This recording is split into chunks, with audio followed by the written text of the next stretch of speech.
muito boa tarde, bem-vindos a mais um Museus e Companhia, um programa dedicado ao património em geral e especialmente aos museus, divulgando as suas coleções e atividades. Um programa premiado em 2023 pela APOM, Associação Portuguesa de Museologia, na categoria Prémio Trabalho Jornalístico Mídia. Na próxima hora, iremos falar de cultura e comunicação.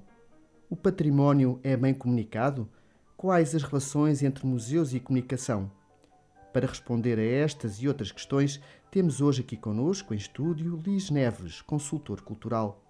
O meu nome é Gonçalo Cardoso e relembramos que mensalmente convidamos os ouvintes a conhecer o apaixonante mundo do património. Já sabe, num dos sábados de cada mês, a partir das 18 e depois na segunda-feira seguinte, teremos a reposição do programa Museus e Companhia a partir das 13. Até já.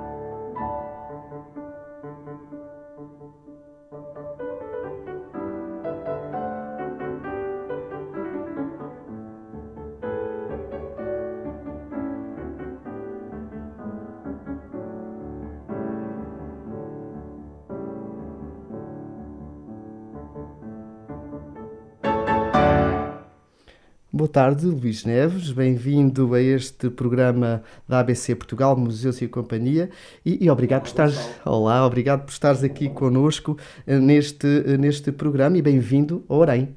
Muito obrigado, é um gosto voltar a Orém sempre.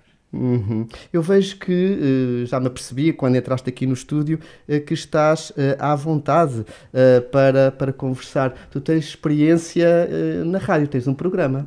Alguma, faço um podcast que se chama Amaliando e que pretende pensar a Amália com alguns convidados. Partindo de Amália, falamos de vários aspectos que têm a ver com a importância da Amália e o legado que ela nos deixou. E, sobretudo, aponta para o futuro, para as novas gerações. O que é que ficou da Amália, o que é que ela nos interpela, como é que podemos ver este ícone da cultura popular portuguesa à luz do século XXI. É muito interessante. Muito bem, sim. Eu já ouvi alguns do podcast e são fantásticos e parabéns desde já.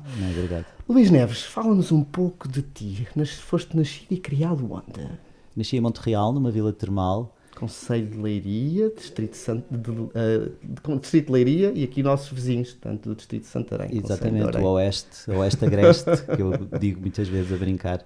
E numa vila termal, que curiosamente, o último programa tivemos aqui uma grande especialista no termal, Helena Pinto. Exatamente, o termalismo foi uma coisa que desde criança me interessou muito por ter nascido ali e a minha infância foi vivida entre a Praia do Pedrógão, Monte Real, Figueira da Foz, casa dos meus avós e Leiria. E foi uma infância muito feliz na rua a brincar e muito feliz. E portanto, nesse teu percurso, tu sempre atraiu-te a parte de comunicação, da história, do património. Uma vez também tinhas ali o património termal, tinhas essa consciência e depois também o mundo mais do mar. Era inconsciente. Quando fui estudar, a vida encarrega-nos assim, leva-nos por caminhos que nós às vezes não pensamos conscientemente, mas que há uma lógica. Quando fui estudar comunicação cultural, comunicação social e cultural, foi por alguma razão que eu não conseguia perceber, não conseguia identificar concretamente, mas existia no íntimo, talvez fruto dessa vivência adolescente, infantil e adolescente. E encontrei depois no primeiro trabalho, que foi no comissariado do pavilhão da Santa Sé para a Expo 98, foram cerca de 2 anos a trabalhar, a participar, a dar contributo para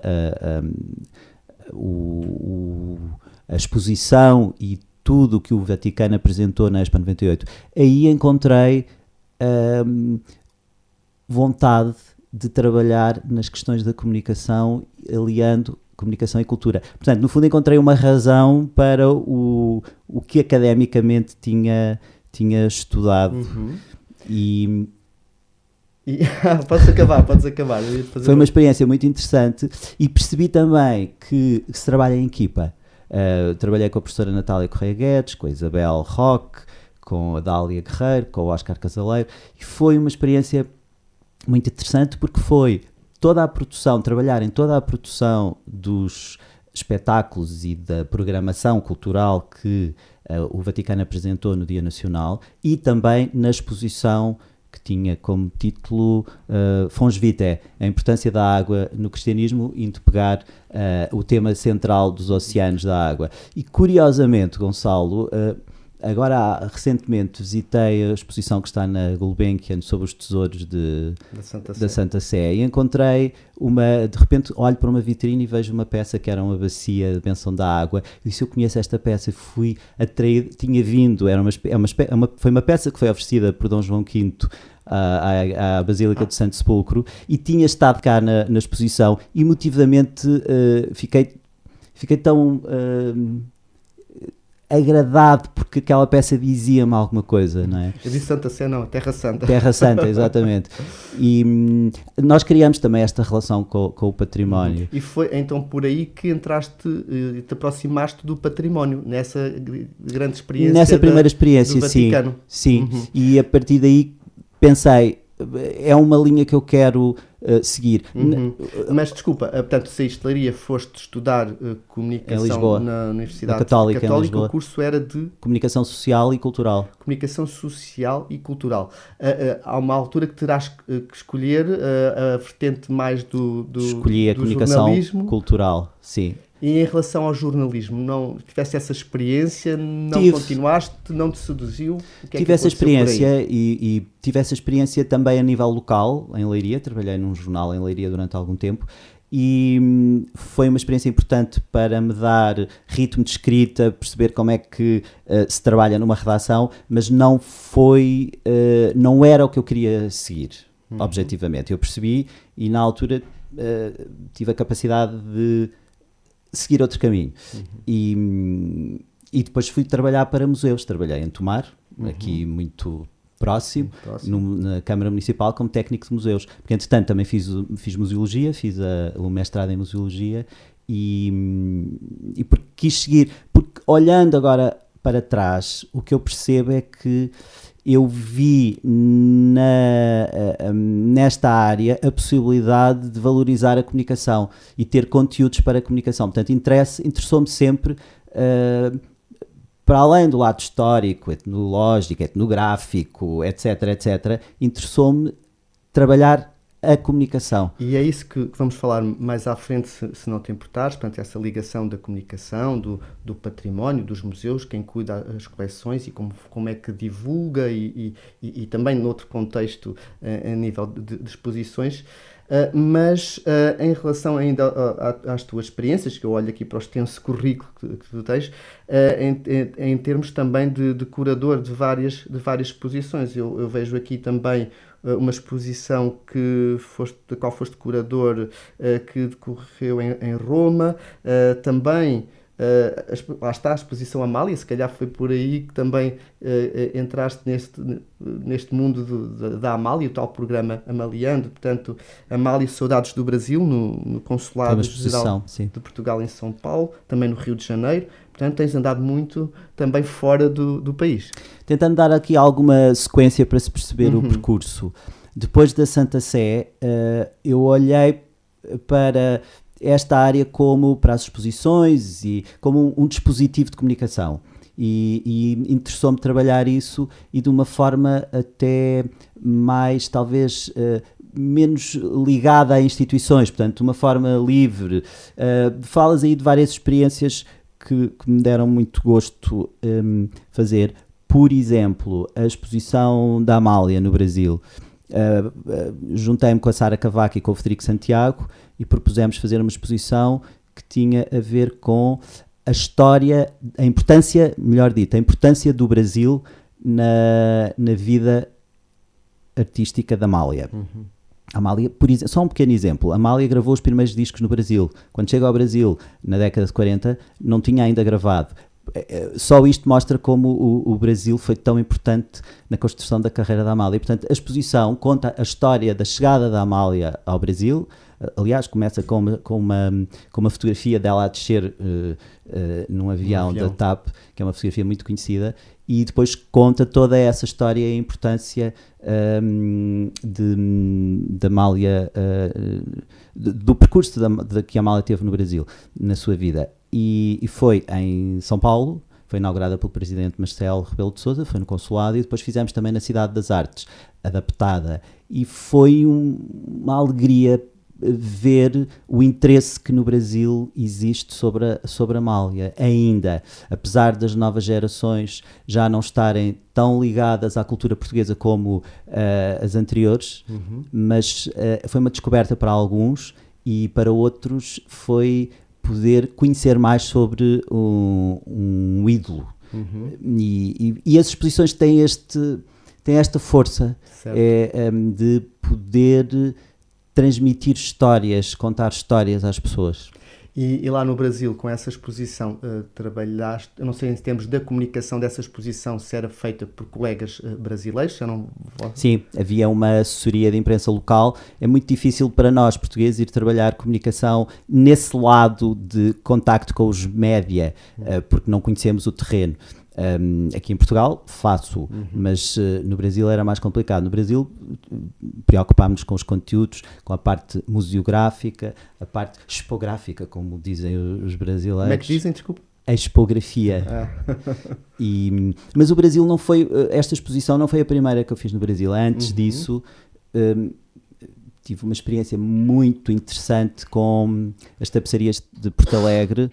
Durante algum tempo eu trabalhei na internacionalização das tapeçarias de Porto Alegre, e talvez o expoente máximo desse trabalho tenha sido uma exposição feita na Fiesp, que é a Federação das Indústrias do Estado de São Paulo, que é um potente que fica no centro de São Paulo, no Centro Cultural de São Paulo, e que foi uma exposição muito interessante porque foi contar também a história das tapeçarias de Porto Alegre e a importância e a ligação aos artistas contemporâneos.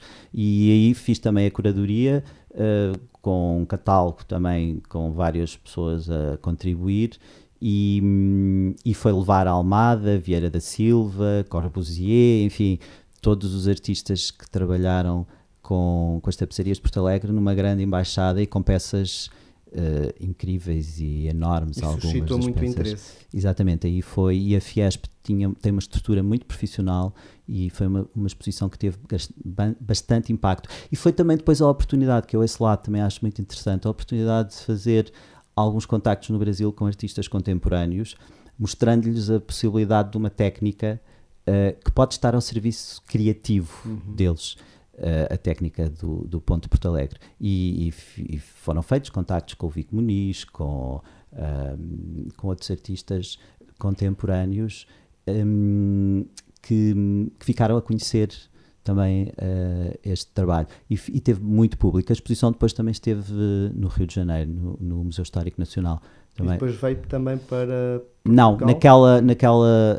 com aquela estrutura não, porque era uma exposição muito difícil de repetir, porque foram pedidas peças a instituições, a bancos, a grandes instituições, públicas, particulares. Inclusivamente conseguimos descobrir com alguma sorte uma peça de Burle Marx que tinha sido feita, uma das 4 peças, julgo eu, que tinha sido feita em Porto Alegre, com este grande paisagista e criador brasileiro, e que estava em São Paulo, precisamente no quarteirão vizinho, numa casa particular, num quarteirão vizinho à galeria. São histórias que depois... É uma das mais-valias das exposições temporárias que fazem às vezes suscitar interesse e descobertas. Como exatamente. Em Roma, por exemplo, foi também uma exposição de tapeçarias de Porto Alegre, no Instituto Santo António dos Portugueses. Enfim, as exposições são um mundo. E nesse mundo do Brasil que temos falado, em termos da comunicação, eles estão muito à frente em relação na divulgação da cultura e do património, em relação a nós? Eu acho que não se pode dizer que estejam à frente. Eu acho que nós às vezes somos muito críticos em relação às questões da comunicação, mas não há muito espaço nos média para a cultura. Se nós pensarmos, quando eu comecei a trabalhar mais relacionado com a questão da comunicação e com o contacto com os média, o Diário de Notícias, por exemplo, tinha uma redação com muitos jornalistas a fazer cultura, uns especialistas em teatro, outros direcionados para cinema, outros para as artes mais visuais. Isso praticamente acabou. Reduziram-se as redações, reduziu-se o espaço. É preciso furar, e isso talvez seja um dos grandes desafios que, para quem trabalha na área do património e da comunicação, da cultura, é conseguir encontrar estratégias para fazer passar os conteúdos. Uhum. A tua experiência no ensino, eu vejo aqui que também foste professor convidado na Escola Superior de Biotecnologia. Pois, durante 10 anos, convidaram-me para dar técnicas de comunicação a alunos de ciências. De facto, quer dizer, visto assim parece que é que não há uma linha condutora, porque tanto estou a fazer uma exposição no Brasil como posso estar a dar aulas a alunos de ciências. Mas isso interessa-me porque foi o que eu há bocado tentei dizer, que é, olhando para trás, há aqui um denominador comum que é a comunicação. Foi uma experiência muito interessante porque isso ajudou-me a desenvolver todas as estratégias possíveis de comunicação para conseguir transmitir conteúdos. Naquele caso, eram alunos de ciência. E alunos de ciência não estão, na sua grande maioria, treinados para comunicar de forma eficaz os seus trabalhos ou as suas investigações, e foi uma experiência muito interessante conseguir, julgo eu, ajudá-los a trabalhar esse lado. Pensarem que quase tão importante como eles serem bons investigadores ou terem um bom trabalho é conseguirem fazer chegar esse trabalho aos destinatários a que se propõem, quer seja público em geral, quer sejam colegas. Muito bem, vamos continuar a nossa conversa logo após o próximo espaço comercial. Até já.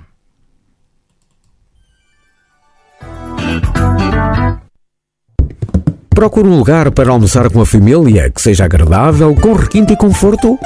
Bem no coração da Vila Medieval de Orém, encontra a Casa do Castelo. Venha conhecer o nosso espaço, deliciosos pratos, onde se combina produtos nobres e simples com o sabor do nosso chefe, que transforma cada prato numa experiência gastronómica inesquecível. Venha à Casa do Castelo e tenha prazer em comer bem. Conheça também a nossa esplanada e a carta de vinhos de qualidade superior.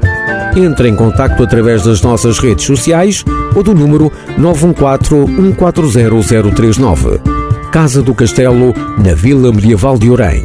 Esperamos por si.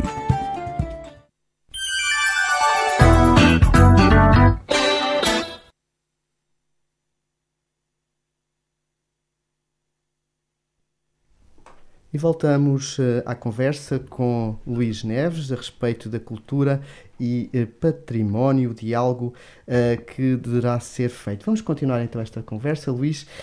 Vejo que no teu currículo também tiveste uma experiência enquanto assessor do Ministro da Cultura.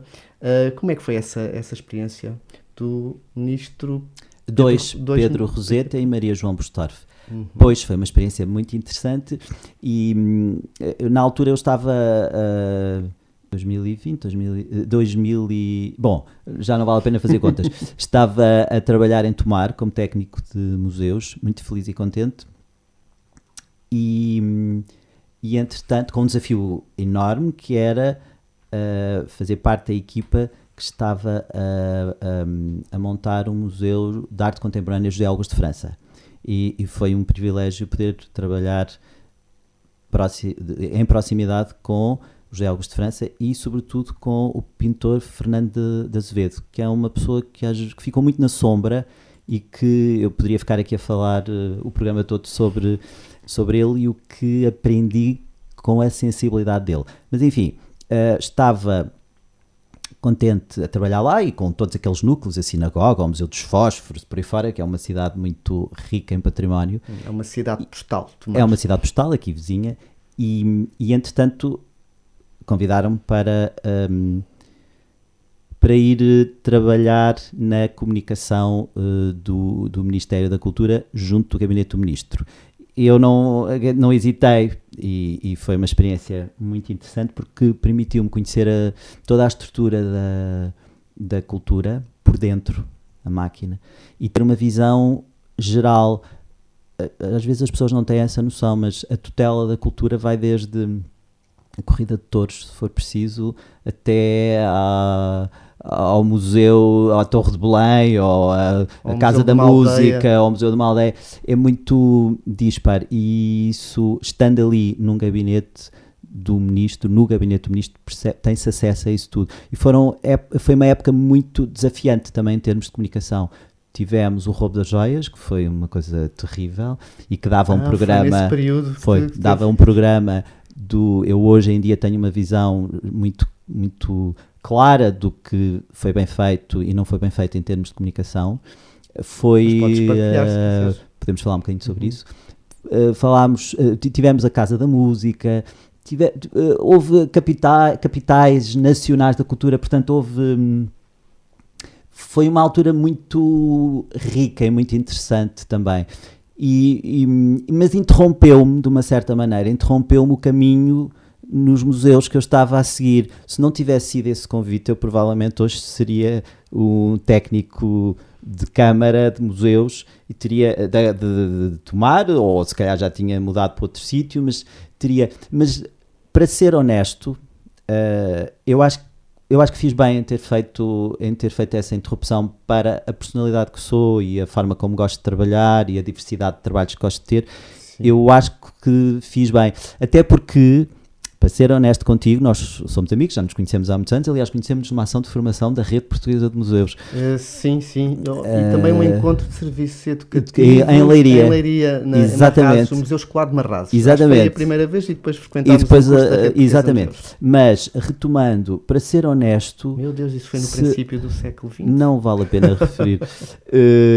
Para ser honesto, eu voltei alguns anos mais tarde a tomar e percebi que o ponto em que estavam era mais ou menos o mesmo de quando eu tinha saído. E isso causou-me uma certa angústia de pensar que se calhar poderia ter ficado a trabalhar numa máquina que depois não ia se calhar ter grande progressão e poder fazer alguns dos projetos que tinham sido pensados. Há muita burocracia, é tudo muito, muito lento. Sim, não é? É complicado. Mas recentemente, deixa-me contar-te uma história que me marcou recentemente.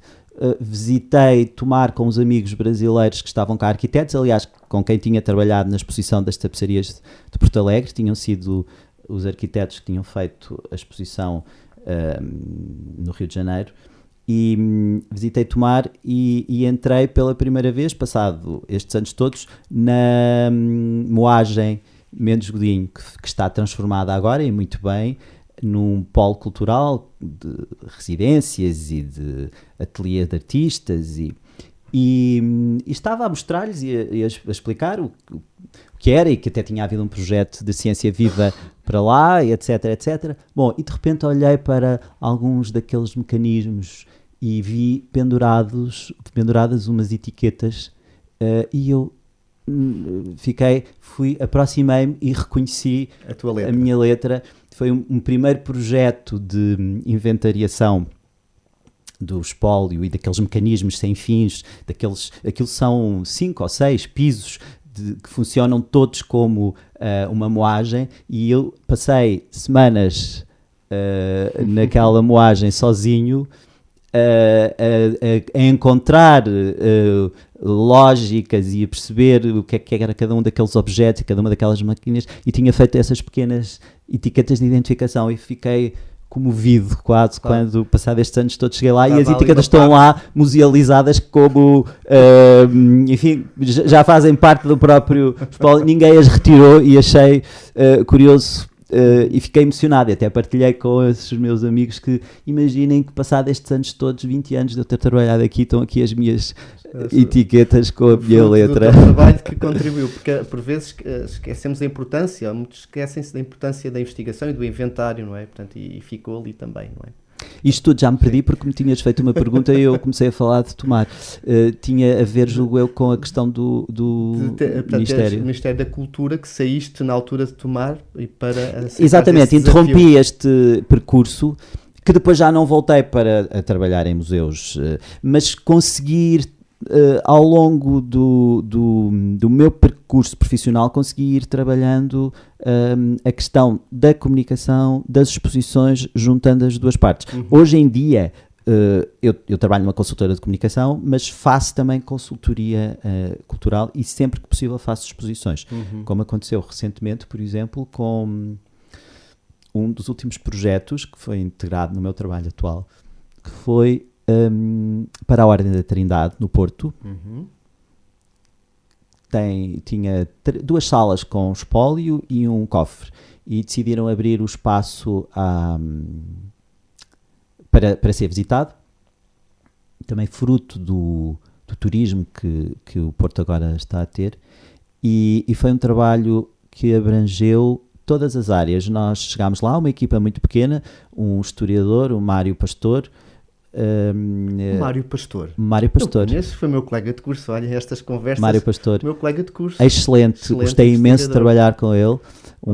De uma grande disponibilidade. Formámos uma equipa. Mais uma vez, o que eu retirei deste trabalho foi a importância de trabalhar com equipas coesas, que se dão bem e que conseguem trabalhar em conjunto bem.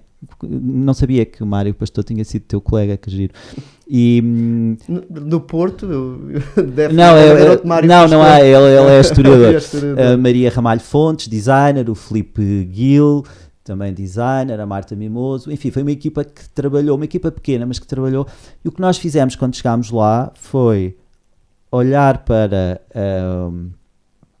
o espólio e selecioná-lo, criar um conceito. Isto tudo, eu falo disto porque eu acho que isto verdadeiramente também tem a ver com a comunicação. Criar um conceito, e o conceito que criei foi pensar, não é pensar, é conhecer o Porto a partir da Igreja da Trindade e depois construir toda uma narrativa que conta essa história. E utilizando os objetos fizemos uma seleção, mantivemos o cofre, utilizámos todo o circuito. Portanto, as pessoas podem ver todo o edifício, inclusivamente o terraço, e a questão de conhecer o Porto a partir destes objetos, conhecer a história do Porto a partir da Igreja da Trindade, que nos últimos 200 anos está intimamente ligada até à questão mesmo da transformação do Porto numa urbe contemporânea e deixar de ser uma cidade medieval para ser uma cidade urbana. A Trindade tem também muito a ver com isso. Mas é literal também, porque as pessoas têm acesso ao terraço e veem o Porto de um ângulo que até agora era desconhecido, que é, para quem não conhece, a Igreja da Trindade é nas traseiras da Câmara Municipal do Porto, e aquele terraço não estava aberto, portanto muito poucas pessoas no Porto conheciam aquela visão, e para os turistas também é uma forma diferente de ver a cidade, e a Trindade tem uma grande importância na construção daquilo que é a identidade do Porto, e foi esse o ângulo, e construímos essa narrativa que também está inscrita numa história milenar dos cativos, da redenção dos cativos, Nossa Senhora dos Remédios, e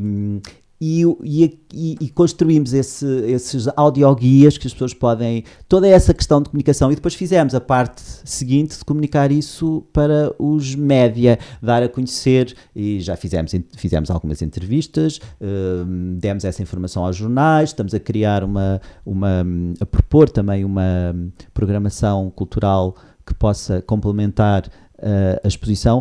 E Gonçalo, e foi tão comovente no dia em que abriu, chama-se Experience Trindade Porto, também puxar um bocadinho ao lado mais da experiência e do turismo, e foi comovente porque uma coincidência extraordinária. No dia em que abrimos, às 10 horas, estávamos lá todos, e a primeira visitante que apareceu foi uma senhora assim, era brasileira, apareceu esbaforida e disse, cheguei ao Porto, estava a estudar em Coimbra a fazer um doutoramento na área de Direito, portanto não tem nada a ver com estas áreas mais de património, pelo menos puro e duro. Entrou esbaforida e disse, acabei de sair do hotel, não conheço nada no Porto, entrei, foi o primeiro sítio em que entrei, o que é isto?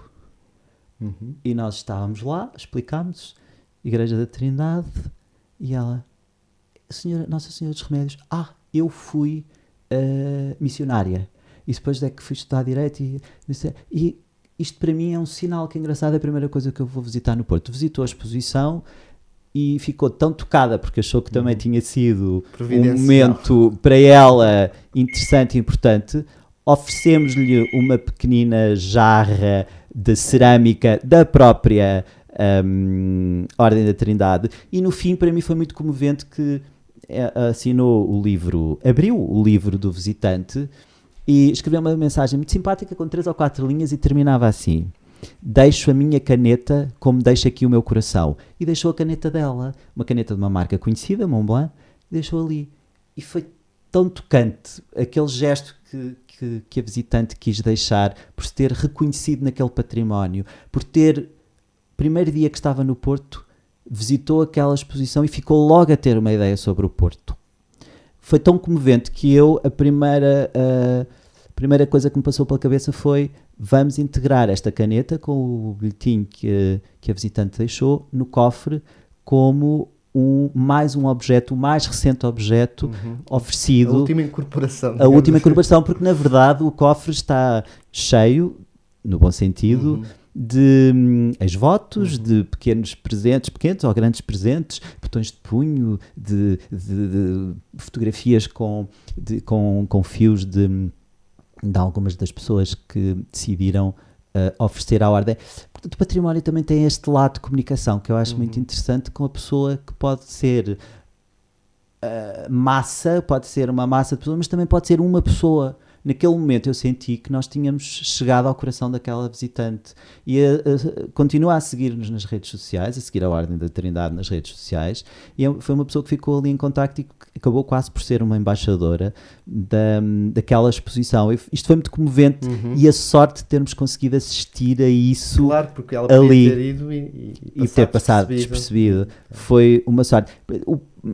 Este trabalho também nos recompensa muito com estes gestos. Portanto, aí no fundo foi um laboratório, digamos assim, de experiência que tu trabalhaste e falaste na divulgação desse espaço, contataste vários órgãos sociais. Como é que é esta ligação do espaço com os meios de comunicação social? Bom, a questão Quais são as técnicas que quiseres partilhar, os problemas que existem, como é que podem ser ultrapassados? Eu vejo que na parte da comunicação tem que haver uma profissionalização.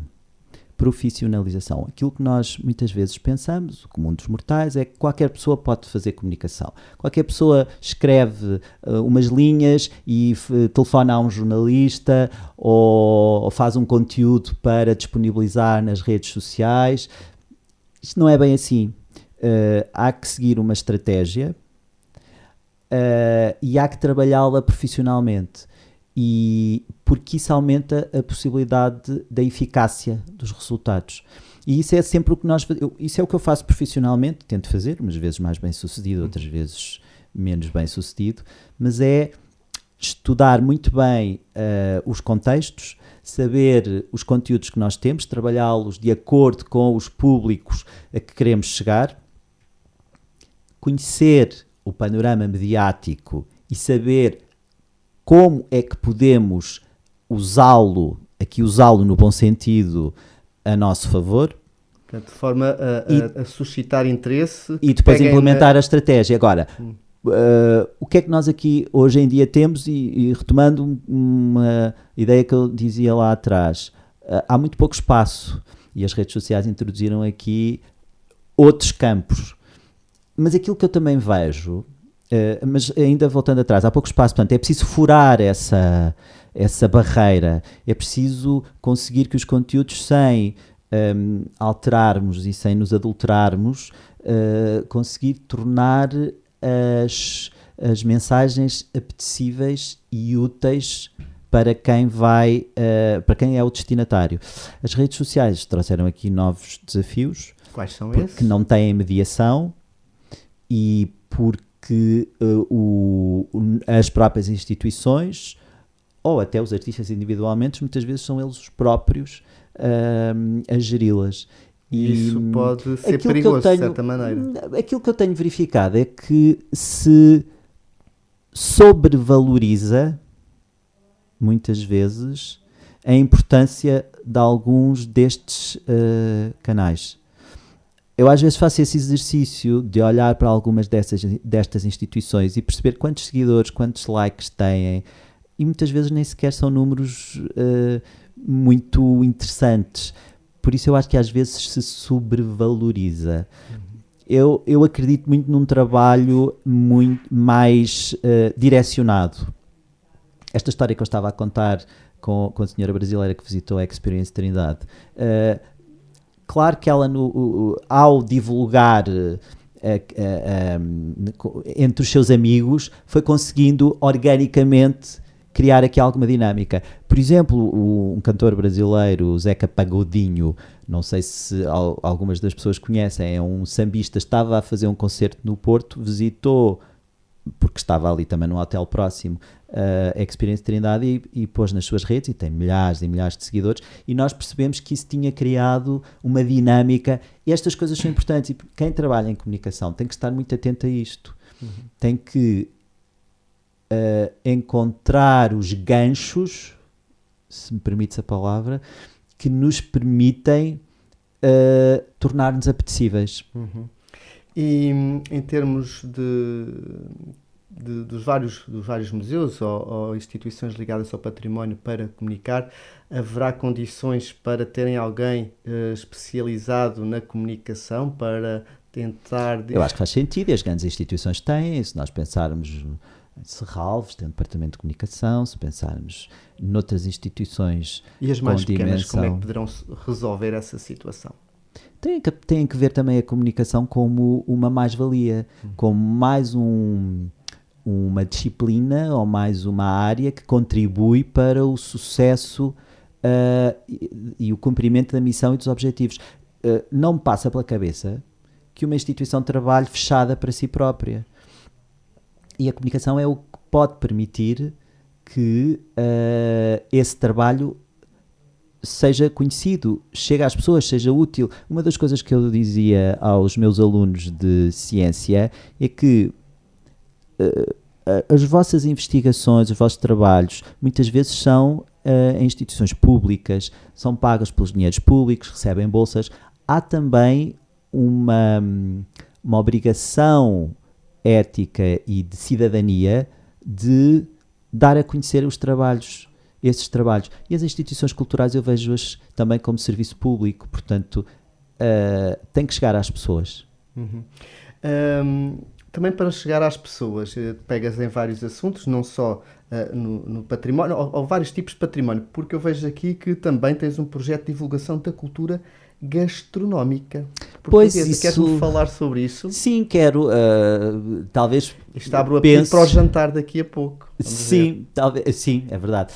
Talvez penses que é mais uma área que pode ser, que pode distrair de ser diversa, mas para mim não é, porque eu vejo mais uma vez aqui o património gastronómico, ou a cultura gastronómica, gosto desta expressão, como uma área que me interessa trabalhar em termos de conteúdos e em termos de divulgação. Rapidamente explico-te. É um projeto que se chama Gastronautas, tem uma componente online, tem um blog, tem uma estrutura que as pessoas podem aceder, que nós, o Filipe Gil e eu, o Filipe Gil é designer, e que trabalhamos, construímos conteúdos em português e em inglês, mas aqui com uma pequena nuance, não é uma tradução. O Filipe redige e constrói os conteúdos em inglês, diretamente, e eu construo outros conteúdos em português. Portanto, não há um espelho, não há uma tradução simples. Há duas visões que são condicionadas até pela própria estrutura da língua e de todo o contexto cultural. E o que nós fazemos é procurar divulgar experiências e a autenticidade da cultura gastronómica portuguesa. Por exemplo, queres partilhar? Quero. Eu sei que há um que tem a ver aqui com esta região aqui, Alveiazer, Orã. O Xíxaro, exatamente. O Xíxaro foi uma surpresa para ti?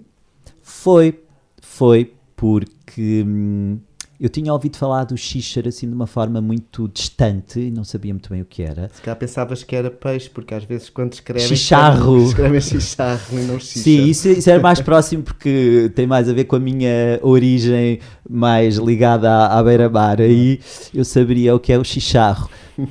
O Xíxaro foi uma descoberta. Depois até em conversa contigo falaste-me do Festival do Xíxaro e do que se comia com bacalhau, etc. E interessou-me. E curiosamente, algum tempo depois, eu escrevi um texto sobre o Xíxaro e algum tempo depois, na Madeira, encontrei também o Xíxaro de Porto Santo, que foi uma cultura muito importante durante o povoamento, porque não precisava de muita água e nos terrenos do Porto Santo crescia e, portanto, foi mesmo muito importante. Eles abandonaram na Madeira e agora estão a recuperar a rota do Xíxaro. No fundo, há fiz essa daqui, ligação. Porque teve esquecido durante muito tempo, e para os ouvintes que não sabem o que é o Xíxaro, ele tem o formato de um termoço, no entanto não se sabe nem a termoço, nem a grão. É portanto, assim uma coisa única. Tem mesmo que se experimentar. E tu já experimentaste. Já experimentei, claro. Cozinhei. Correu bem, porque há sempre umas técnicas, uns segredos. Sim, há um ponto de cozedura que tem alguma ciência e até há alguns truques que se podem usar para que ele fique bem cozido sem ficar desfeito. Exatamente, sempre a dificuldade maior, o que eu ouço falar realmente é isso, porque tem que estar aquele ponto, porque pode cozer demais ou então ficar rijo e acompanha, é uma iguaria muito de inverno. Mas o que é muito interessante aqui é não ficarmos só pelo ingrediente ou pelo prato e irmos mais fundo. E um dos primeiros trabalhos que nós fizemos no Gastronautas foi aceitar o convite de Mercês, que é uma senhora que está reformada, que era professora universitária, reformou-se e voltou à terra dos avós, que é Sobral da Adissa. Sobral da Adissa é na margem esquerda do Guadiana, portanto muito lá no interior, já é fronteira, faz praticamente fronteira com Espanha.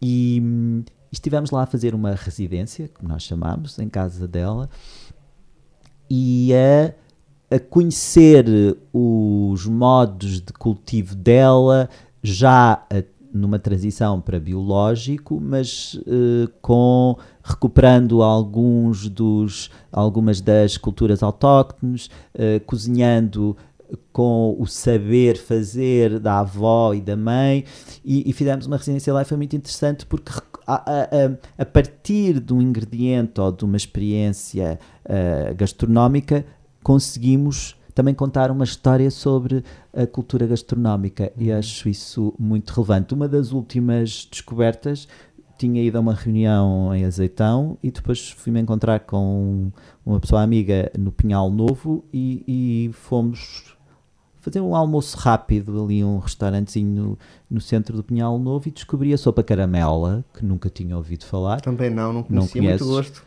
Sopa caramela. Sopa caramela, quem quiser, podia dizer, quem quiser pode ir aos Gastronautas ver, mas eu explico, talvez seja uma prima da sopa da sopa da pedra. De Almeirim. Sim, mas diferente, porque tem couve, tem 3 tipos de couves. E é muito, muito curioso a história da sopa caramela. Vou deixar depois para quem quiser, pode ler. Tem a ver também com... Eu vou contar. Tem a ver com as migrações de trabalhadores que iam mais do litoral para a zona do Pinhal Novo e que tinham aquela sopa como uma sopa de grande sustento de alimento quando iam para o campo. E como quase todas estas receitas, não no caso da sopa da pedra, mas de muitas receitas do Alentejo ou de outras áreas, que são receitas que com muito poucos ingredientes ou com ingredientes pobres, uma cocina povera, como dizem os italianos, conseguem fazer sabores e pratos absolutamente extraordinários e únicos. Isso é de uma grande riqueza. E por isso é um projeto que me interessa muito e ao qual eu tenho dedicado também há algum tempo e empenho. E agora, pronto, temos que... E também há aqui um outro lado que nós valorizamos aqui, que é tentar também dar força a alguns pequenos produtores que não são muito acarinhados. E se nós pudermos ser também, contribuirmos também à nossa escala pequena, mas se conseguirmos contribuir também para lhes dar alguma visibilidade, estes pequenos ingredientes autóctones, pequenos produtores que não têm muita visibilidade e que fazem um trabalho. É uma forma de revitalizar muito... esse património. Sim. Estava a falar dos xixas, estava esquecido. Eu lembro, portanto, a minha avó fazia frequentemente, mas pouca gente conhecia e há 20 anos para trás começou a ressurgir e já encontramos nos restaurantes essa iguaria e aos vários festivais de Por exemplo, ali na zona onde eu nasci, eu sempre convivi com as camarinhas, são aquelas pequenas bagas brancas de uns pequenos arbustos que nascem nas dunas dos Pinhais, junto à beira-mar, e poucas pessoas conhecem as camarinhas, e as camarinhas tiveram uma importância... Não conheço as camarinhas. Confirma a tese, poucas pessoas conhecem. E as camarinhas tiveram uma importância muito grande porque matavam a fome a algumas pessoas na altura, e eram vendidas... Exatamente, e eram vendidas... no verão, nas praias, por algumas das pessoas que viviam peixeiras ou pessoas que trabalhavam, que tinham algumas dificuldades, iam apanhar camarinhas e vendiam como se fossem termossos. Isto é uma realidade que já não existe, mas as camarinhas continuam a existir e até precisam de ser preservadas, porque com o incêndio no Pinhal de Leiria também sofreram bastante. Vamos só aqui voltar atrás à atualidade, porque estás no mundo dos museus, mas enquanto assessor do Ministério da Cultura, no Ministro da Cultura, tiveste contato com diferentes museus, diferentes tipologias, diferentes tutelas, e provavelmente também no estrangeiro terás conhecido outros museus. Como é que tu vês os museus em Portugal? Temos museus de qualidade? Estamos muito longe do estrangeiro? Como é que é esse diálogo? Vejo vou tentar ser sintético e não rodear e responder diretamente ao que me perguntas. Vejo de uma forma positiva. Eu acho que temos bons museus, temos bons profissionais, mas temos um problema de organização. Por exemplo,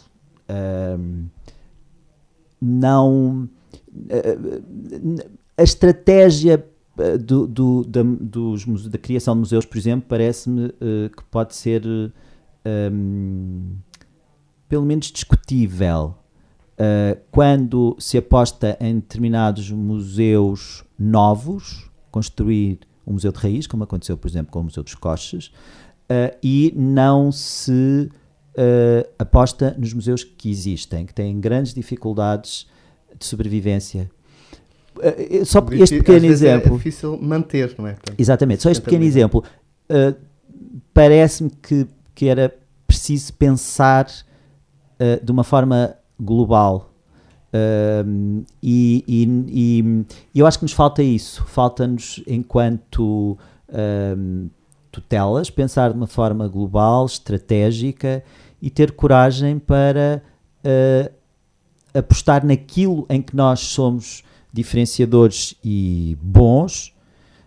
E claro que os Coches sim, porque é uma coleção única, temos o azulejo que é único, mas depois às vezes acho que nos perdemos Temos o Museu da Arte Antiga com dificuldades em ter salas abertas, por exemplo.